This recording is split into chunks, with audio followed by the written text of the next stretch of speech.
Co-presented by Lux Inferno अंदर सर्दी छू मंतर।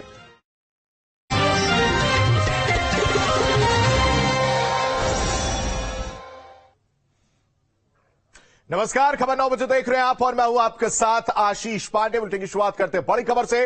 वाराणसी से बड़ी खबर है जहां पुलिस और बदमाशों में मुठभेड़ देखने को मिले है। एनकाउंटर में दोनों बदमाश मारे गए। आज सुबह रिंग रोड पर मुठभेड़ देखने को मिली थी। तो बड़ी खबर आपको बता रहे, वाराणसी में पुलिस और बदमाशों के बीच मुठभेड़ देखने को मिली है जहां दोनों बदमाश मारे गए हैं। सुबह रिंग रोड पर ये मुठभेड़ हुई थी। तो बड़ी कामयाबी पुलिस को, बदमाशों के साथ मुठभेड़ पुलिस की हुई और इस दौरान मुठभेड़ का जो क्राइम सीन है आप देख सकते हैं, उस पर फोरेंसिक की टीम जो पहुंची हुई है, एक एक तस्वीर खींचती हुई फोरेंसिक टीम। पुलिस मुठभेड़ में दो बदमाश ढेर हुए हैं।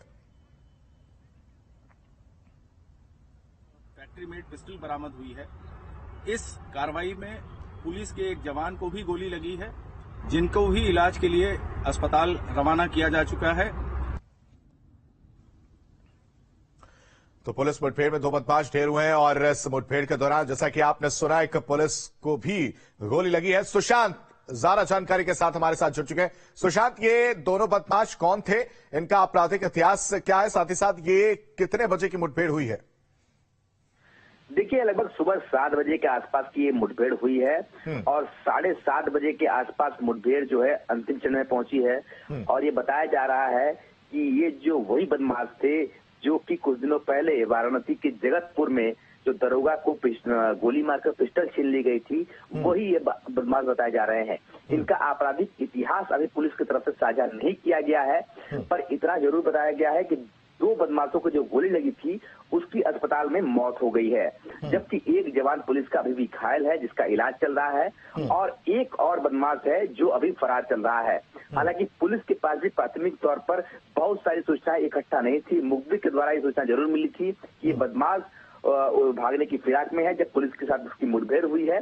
फिलहाल पुलिस ने दो बदमाशों को ढेर कर दिया है और दरोगा को जो गोली मारी गई थी और जो पिस्टल छीना गया था वो पिस्टल भी बरामद कर लिया गया है। तो इस तरीके से वाराणसी कमिश्नरेट पुलिस की एक बड़ी कार्रवाई मानी जा रही है कि किस तरीके से खोज निकाला उन बदमाशों को और उसके बाद लगातार इनकाउंटर में उन्हें ढेर कर दिया। पर इनका आपराधिक इतिहास आना बाकी है और एक अपराधी जो भाग गया है उसके बारे में पुलिस के पास ज्यादा विवरण नहीं है। पुलिस जल्दी ही सारी विवरण को देने की बात कर रही है। सुशांत, उस दिन की आप बात कर रहे हैं, दरोगा से जो पिस्टल छीनने की बात आई थी, क्या उस दिन सिर्फ दो ही बदमाश थे या दो से ज्यादा की संख्या थी? देखिए, उस दिन जो दरोगा ने बयान दिया था उसके अनुसार जो ये कम उम्र के लड़के थे और करीब 3 से 4 की संख्या में थे।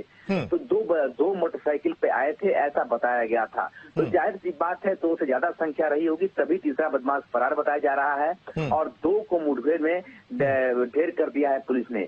तो फिलहाल पुलिस के पास अभी चुनौती बाकी है कि आखिर एक बदमाश और कौन है और ये किस गैंग से जुड़े हुए हैं, आखिर ये पूरा मामला क्या था, क्यों दरोगा पर हमला किया गया, दरोगा की पिस्टल क्यों छीनी गई, ये सारे जो जवाब है अभी भी पुलिस तलाश रही है और मीडिया के सामने भी पुलिस तब तक नहीं रखना चाहती जब तक पुलिस खुद क्लियर न हो जाए। इसलिए आपराधिक इतिहास को वाराणसी कमिश्नर ने साझा नहीं किया है, सिर्फ इतनी जानकारी दी है कि 2 बदमाशों को पुलिस ने मार गिराया है और एक अभी भी फरार है। ठीक है सुशांत, तमाम जानकारी के लिए आपका बेहद शुक्रिया। तो दरोगा पर हमला कर इन बदमाश ने जो है वारदात को अंजाम दिया था, पिस्टल लेकर फरार हो गए थे और उसके बाद लगातार पुलिस के ऊपर एक दबाव था, एक चुनौती जो बदमाशों के द्वारा दी गई थी, उसको एक्सेप्ट करते हुए कहीं ना कहीं इन बदमाशों की घेराबंदी की गई और आखिरकार इन बदमाशों को ढेर कर दिया है, मार गिराया। पुलिस और बदमाशों के बीच ये मुठभेड़ देखने को तस्वीर सामने है। ये तस्वीर जब जो मुठभेड़ हुई, इस तरह से क्राइम सीन जो है वो चारों तरफ से घिरा गया और जो फोरेंसिक टीम है वो एक एक तस्वीर लेते हुए नजर आई। यह तीसरा बदमाश हालांकि मौके से फरार हो गया, जिसकी तलाश लगातार पुलिस कर रही है।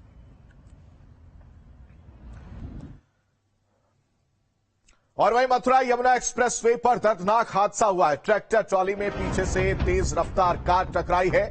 कार में भीषण आग लग गई, 2 लोगों की जलकर मौत हो गई। बताया जा रहा है कि नोएडा से आगरा जाते समय यह भीषण हादसा हुआ है। मृतकों की शिनाख्त में फिलहाल पुलिस जुटी हुई है। थाना नौजीर इलाके की घटना है जहां ट्रैक्टर ट्रॉली से तेज रफ्तार कार टकराने से यह बड़ा हादसा हो गया।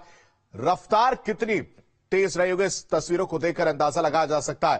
धाराजीत हमारे साथ इस खबर पर ज्यादा अपडेट के साथ हमारे साथ जुड़े। धाराजीत, ये तस्वीर देखकर ये तो साफ जाहिर हो रहा है कि रफ्तार बहुत तेज थी। जरा ये कंफर्म करिए कि ट्रैक्टर ट्रॉली में जो टक्कर हुई पीछे से, ये क्या खड़ी ट्रैक्टर ट्रॉली में टक्कर मारी गई है या ट्रैक्टर ट्रॉली जाते समय यह हादसा हुआ? बिल्कुल, देखिए जिस तरीके से अब तक सामने आया है वो तो पता चला है कि जो ट्रैक्टर ट्रॉली थी वो किसी वजह से खराब हो गई थी, क्षतिग्रस्त थी और वो यमुना एक्सप्रेसवे पर खड़ी हुई थी और तेज रफ्तार जो कार नोएडा की तरफ से आ रही थी वो उससे टकराई और कार की भी स्पीड इतनी अत्यधिक थी कि आप तस्वीरों में देख रहे हैं कि किस तरीके से कार पूरी तरह क्षतिग्रस्त हो गई और क्षतिग्रस्त होने के बाद आग लग गई। कार में जो 2 लोग मौजूद थे उनकी मौके पर ही जलकर मौत हो गई। मौके पर जो दमकल की गाड़ी थी वो नहीं पहुंच पाई क्योंकि जो दमकल का स्टेशन था वो काफी दूर था, टोल के करीब था। तो जो यमुना एक्सप्रेसवे की जो यूनिट थी और जो पुलिस थी वो मौके पर पहुंची और आग बुझाने का प्रयास किया, लेकिन जब तक जो घटना थी वो पूरी हो चुकी थी, यानी जो 2 लोग थे वो जलकर खाक पूरी तरह जल गए थे और उनकी मौत हो गई थी और कार भी पूरी तरह क्षतिग्रस्त हो गई थी। और काफी यमुना एक्सप्रेसवे पर इस घटना के बाद जो जाम की स्थिति थी वो भी बनी थी, लेकिन जब पुलिस और जो यमुना एक्सप्रेसवे की यूनिट है वो पहुंची तो जाम को भी समय से ही खुलवा दिया गया और जो क्षतिग्रस्त वाहन था उसको साइड में करवा दिया। लेकिन जो इस घटना के पीछे जो वजह बताई जा रही है वो यह भी सामने आ रही है कि कहीं चालक को नींद की झपकी तो नहीं लग गई थी। सुबह का वक्त था, अक्सर जो हादसे होते हैं यमुना एक्सप्रेसवे पे वो चालक को नींद की झपकी लगने की वजह से होते हैं। फिलहाल जो पुलिस है वो जो मृतक है उनकी शिनाख्त कर रही है। जो स्विफ्ट कार है वो दिल्ली नंबर की है। अभी तक पुलिस जो मृतक है उनकी शिनाख्त नहीं कर सकी है और जल्द ही उसका प्रयास कर रही है। लेकिन सबसे बड़ी बात है कि आए दिन ऐसे हादसे होते रहते हैं। तेज रफ्तार का जो कहर है वो यमुना एक्सप्रेस थमने का नाम नहीं ले रहा है। ठीक है दारा जी, तमाम जानकारी के लिए आपका धन्यवाद।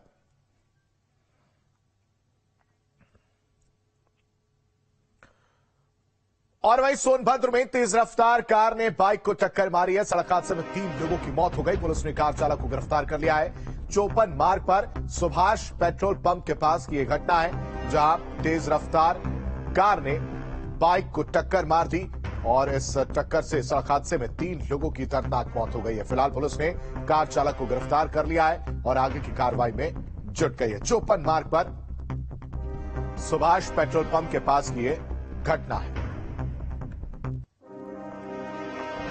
और वहीं ग्रेटर नोएडा में कार हटाने को लेकर विवाद हो गया और एक पक्ष पर फावड़े से हमला कर दिया गया। मारपीट में 3 लोग बुरी तरह से जख्मी हुए हैं। हमला कर आरोपी जो है मौके से फरार हो गए। तो ग्रेटर नोएडा में कार हटाने को लेकर विवाद हो गया। विवाद इतना बढ़ा कि एक पक्ष ने दूसरे पक्ष पर फावड़े से हमला कर दिया, जिसकी वजह से जो शख्स है वो बुरी तरह से घायल हो गया। तस्वीर सामने देख सकते हैं और जिसे अस्पताल में भर्ती कराया गया है। मारपीट में 3 लोग बताए जा रहे बुरी तरह से घायल हुए हैं। ग्रेटर नोएडा में कार हटाने को लेकर यह विवाद हुआ। विवाद इतना बढ़ा कि एक पक्ष पर फावड़े से हमला कर दिया गया।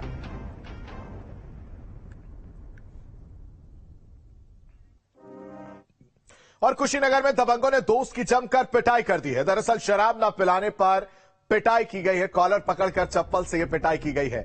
बड़ी खबर आपको बता रहे हैं, दबंगों ने दोस्त की पिटाई कर दी है। देखिए तस्वीर सामने आई है। 3 दोस्त नजर आ रहे हैं आपस में बातचीत करते हुए और इसी दौरान 2 दोस्त जो है इस तीसरे दोस्त पर हमला कर देते हैं। शराब पिलाने की बात करते हैं लेकिन एक दोस्त वो मना कर देता है। जो बीच में शख्स खड़ा है वो शराब पिलाने से मना कर देता है, जिससे ये दोनों दोस्त नाराज हो जाते हैं और फिर चप्पल निकालकर पहले पिटाई करते, उसके बाद थप्पड़ों की बरसात इस युवक पर करते। लगातार एक के बाद एक कई थप्पड़ पीटते हुए ये दोनों युवक नजर आते हैं। शराब न पिलाने पर यह पिटाई की गई। कॉलर पकड़कर चप्पल से पिटाई की गई है। गलती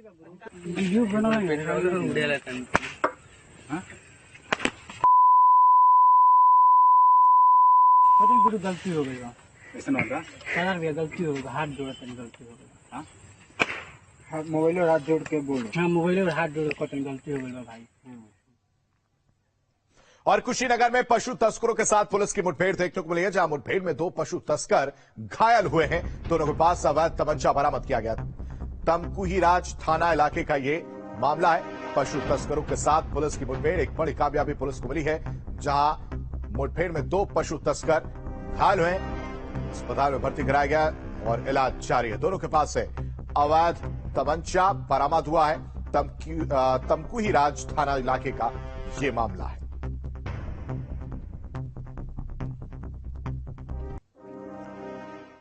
और जौनपुर में भी पशु तस्करों और पुलिस के बीच मुठभेड़ देखने को मिली और इस मुठभेड़ के दौरान 2 पशु तस्करों के पैर में गोली लगी है। कुख्यात पशु तस्कर उमर अली मुठभेड़ में घायल हुआ है। महाराजगंज पुलिस के साथ एसओजी की ये संयुक्त कार्रवाई देखने को मिली। महाराजगंज के उमरी कला के पास ये मुठभेड़ देखने को मिली है। साथ ही साथ गाड़ी से कई पशु भी बरामद किए गए हैं।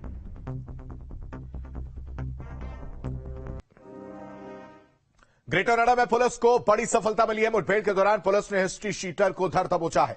कई दिनों से यह हिस्ट्री शीटर फरार चल रहा था और आखिरकार पुलिस के हाथ इसके गिरवा तक पहुंच गए।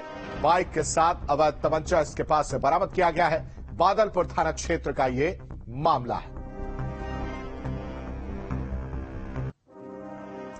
आजमगढ़ से बड़ी खबर, जहां युवती की हत्या के मामले में बड़ा खुलासा हुआ है। दरअसल युवती का प्रेमी ही कातिल निकला है। मुठभेड़ के बाद आरोपी गिरफ्तार कर लिया गया है। आरोपी ने युवती के 5 टुकड़े करके कुएं में शव को फेंक दिया था और आजमगढ़ जिले के गौरी का पुरा गांव में टुकड़े में युवती की लाश मिलने के बाद हड़कंप मच गया था और पुलिस के ऊपर दबाव था कि हत्यारे को जल्द से जल्द गिरफ्तार कर लिया जाए और आखिरकार पुलिस ने हत्यारे को गिरफ्तार कर लिया। पकड़ा गया युवक युवती का प्रेमी निकला है। आरोपी के साथ हत्या में उसका परिवार शामिल था। रविवार को पुलिस और हत्यारे प्रेमी के बीच मुठभेड़ हुई थी, जिसके बाद पुलिस ने उसे गिरफ्तार किया। इस दौरान वो घायल भी हुआ है और उसे अस्पताल में इलाज के लिए भर्ती कराया गया है। वहीं पुलिस के मुताबिक आरोपी प्रेमी युवती को अपने साथ रहने का दबाव बना रहा था और जिसका विरोध युवती कर रही थी। साथ ही साथ उसकी शादी भी जो प्रेमी है वो कहीं और नहीं होने देना चाह रहा था, लेकिन लड़की के मना करने पर आरोपी प्रेमी ने उसके 5 टुकड़े कर उसे मौत के घाट उतार दिया। कि इसका मृतका के साथ 2 साल से संबंध था। मृतका की फरवरी में इसी साल शादी हुई थी। ये उस समय विदेश में था। जब इसको पता चला तो इस बात से बहुत नाराज हुआ और ये वापस आया। इसने कोशिश की मृतका को डरा धमका के किसी भी प्रकार से प्रलोभन देके कि ये अपनी उस शादी को तोड़ दे और इसके साथ रहे। इसमें इसका साथ इसके परिजनों ने भी दिया, जिसमें इसके मामा पक्ष के लोग भी शामिल हैं और इसके माँ बाप भी शामिल हैं। गला दबा के युवती की हत्या कर दी। उसके बाद बॉडी को डिस्पोज करने के लिए सर्वेश यादव के साथ एक बांके से इसने लकड़ी के टुकड़े